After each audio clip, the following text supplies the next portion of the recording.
Zingapha kwamawaka ngamakhulu amabini iiTaxi ezihla zinyuka kwidolophu ezinkulu. Zimbi zingena zityhutyha neelali kulo lonke eli.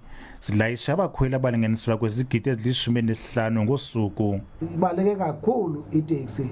Ayikho imode yetransport efana naso ekhawulezayo njengeTaxi esoloko ikhona emini nasebusuku nasekuseni ngamaxesha onke.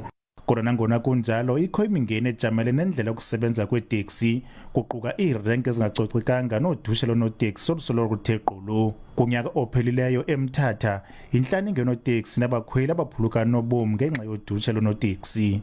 Abasetyhini nabo ngoku bayangena kwezothutho, ingakumbi eziteksini. U-Andiswa Maliwa waqala esebenza erenkini eneminyaka ema-20, ngoku ungumqhubi weteksi ekwangumnini weteksi. Ndifike apha ndinguthawutha, ndonyukela ndangudrayiva, ndazoba ngumnikazi wemoto. But ndiyaqhuba ke ndilapha. So namanye amantombazana xa inokwenza ngolu hlobo ndenza ngalo, nawo angakwazi uba abe kule ndawo ndikuyo. Umasipala wase-KSD uthi usebenzisana noonoteksi kuphucula indlela yokusebenza.